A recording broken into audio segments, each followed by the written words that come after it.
Some mulberries ripening there on this 30 or 40-foot mulberry tree here. This mulberry tree is kind of the centerpiece of our largest bachelor flock, and that's what I wanted to talk about a little bit about today. We have two rooster exclusive paddocks. This is the larger one. We call this the Bachelor paddock. It's got two of these Premier One supplies electro netting, 164-foot lengths. So it's about, we're not using all of it. Some of it is doubled up there, if you can see that. But it's about 3,000 square feet for these. Right now I think we're at 10 or 11 roosters in here. And they've got the fruit drop from the mulberry tree and the leaves, and you can see some of the branches come down, which provide them interesting places to hide and all that. We've cut some of the grass a little tall. I've mowed some of the rest of it, and I'm continuing to clean up and add things to this area to give the boys enrichment and places to hide and things to climb onto. There's also an apple tree here on the north side. That's south over there. That's due south right there. But where the trees meet, I need to do some cleaning. But anyhow, so there's an apple tree and it's got fruit on it. So there'll be a fruit drop here later in the year. I don't know much about this apple tree, so I don't know if it's an early variety. I suspect it may be. The apples look kind of small, so it may be a crab. Anyhow, be that as it may, this is where we keep the largest portion of our roosters. And we are a no-kill farm. All our birds are guaranteed lifetime employment and pretty good health benefits and meals and all that. We keep the roosters for a couple different reasons. Some of the breeds that we work with, like the Morans here, the French black cobber Morans and other varieties of Morans, those boys don't really manifest their true potential until 2 or 3 years. So the idea that, they're 6 months old, 8 months old, and we don't want them anymore, out they go, really does not allow them to show us their true potential. This particular batch we got, I think there's 4 in here, all from the same breeder, and only one of them really has developed his tail so far. The others are taking a long time for their tails to come out. Let me get here a little closer. Walking through the spider webs. But he's got a nice broad back. That is Stitches right there. And that's Luik. That's Chow. He's a gorgeous blue Chinese Longshan. That's Colonel, like popcorn kernel, not KFC kernel. He's a Barred Holland. He has the sharpest spurs of anyone in our group. I think he may be top cock in here. He and I have come to an arrangement. We just kind of keep an eye on each other. He attacked me once, and it hurt. And in defense, I kind of kicked at him, and he had a limp for a few days. I immediately felt terrible about it. But anyhow, he is 100% now. And he will eat out of my hand. Almost all the roosters will. So, I try not to have an antagonistic relationship with them. I respect what they do for the farm, which is thanks, Stitches, which is add fertility, and they carry a lot of genetic diversity with them, and genes for different egg color and temperament, and other characteristics we may be looking for, and they're excellent alarm systems, and also, we try to see how they go, how their temperament comes, but those things take time, so we don't send them off to quote-unquote freezer camp. They just get to live a nice natural life here, and I try to give them the best that they can. If they're really difficult roosters, we send them over to composting duty, which is also not a euphemism for composting the bird. We have another Bachelor pad, a smaller one, where we put kitchen scraps and other things, and their job is to till it and help turn it into compost. So we try to give them work. These guys have a little less work to do in here. This is more of just kind of a place to hang out. But as I was saying, there's Luik, there's Stitches, there's Chow, there's Colonel. Back here are a whiting and a Swedish 55 rooster and a rat. that you just saw up under the thing there. Yeah, it's a big rat. That guy is Homer. He's a whiting.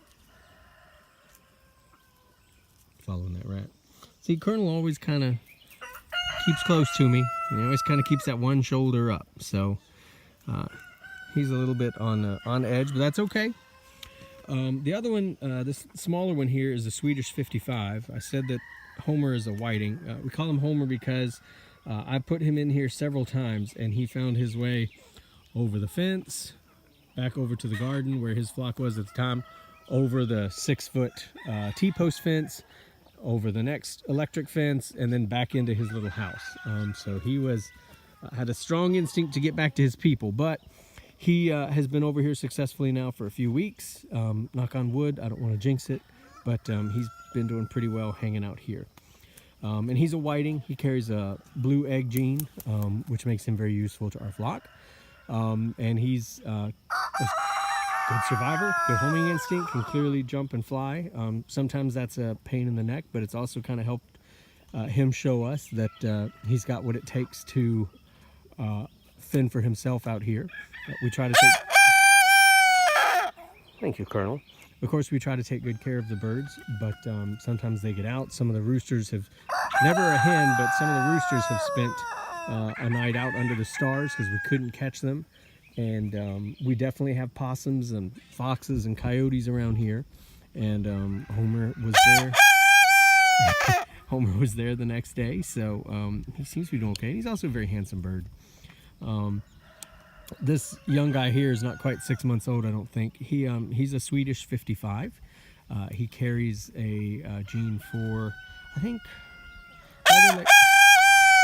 either lay a very nice leghorn-like white egg or a light brown egg, but that's a nice auto-sexing breed. So he carries that auto-sexing gene, so he's handy to have around. And auto-sexing means that the baby chicks are sexable at hatch, and it's a heritable trait. So unlike a sex-linked bird, like where you add a barring gene, you can get sex-linked baby chicks and tell, if they're boys or girls from hatch. But it's just for that one group. It's like a hybrid plant. It's a hybrid. He's a true breed, the Swedish 55. I think there are another one developed by Martin Silverrood. I have a lot of his birds because I just like the look of them. Ow! And see, there's Colonel just attacked me. So I'm not sure why he's on edge today. It may be just me walking around. I seem to be okay. But some people talk about, well, when that happens, you got to then pick the bird up and turn them upside down and all that stuff. I read an interesting article once about how they don't really know what that means. That doesn't really mean anything to them. If you watch them interact with each other, it's really just kind of a matter of who's top dog and who's not. So if I've got one that is really coming after me, I'll then chase him down a little bit. I don't hurt him. Usually I'll stick my foot out like that just to let him know. But kind of reestablish my dominance. I'm not sure why he attacked me this morning.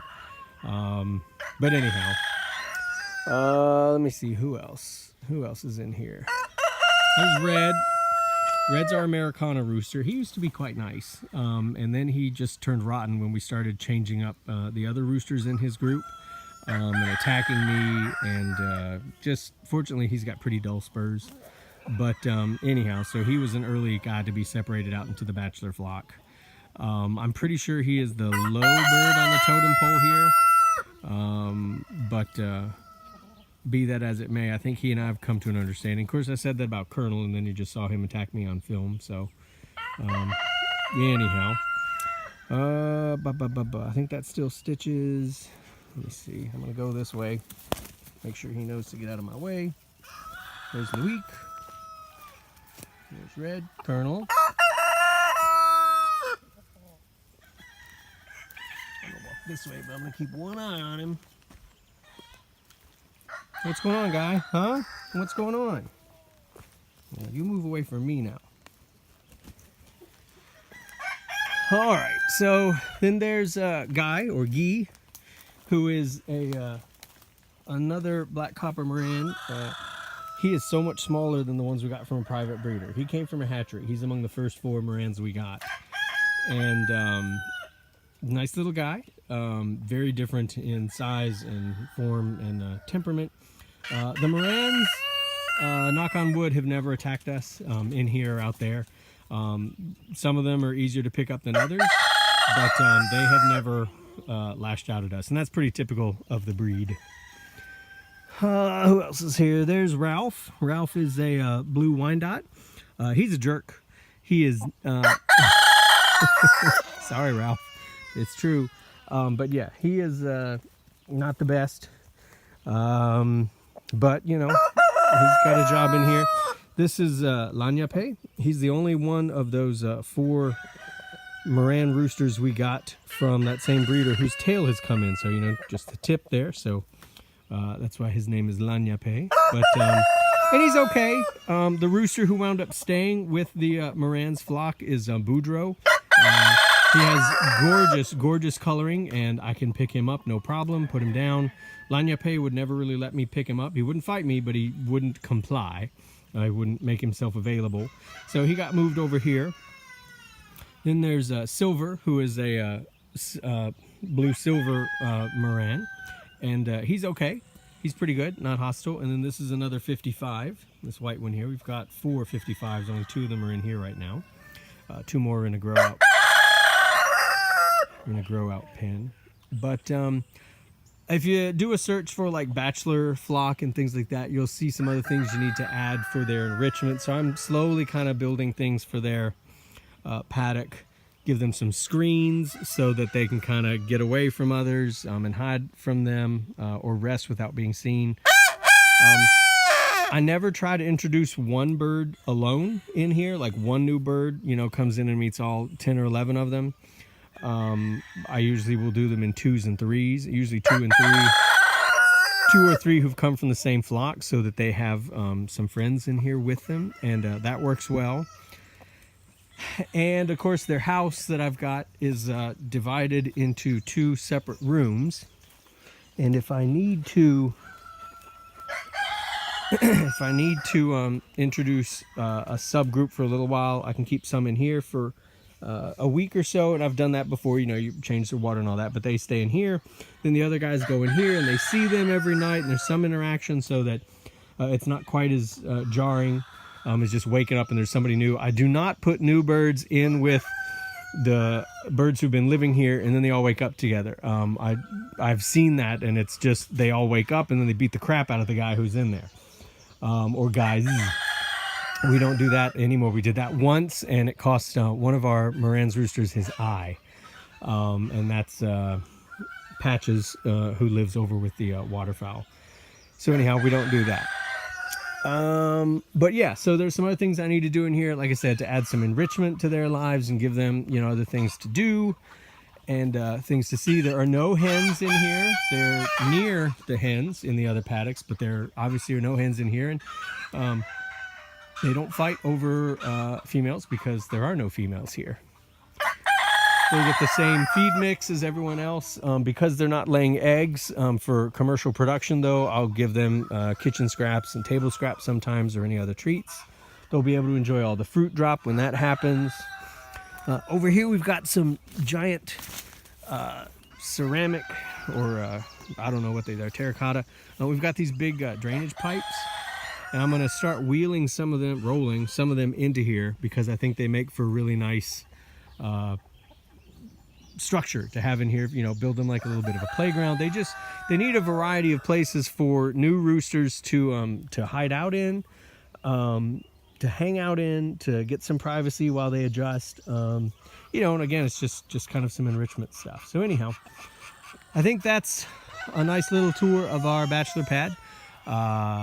I hope you found it interesting. If you got any questions, let me know. And you can follow us here on YouTube and Instagram. Instagram is probably our best place to see what all we're working on. But anyhow, thanks for watching. And let me know what you do with your roosters. Bye-bye.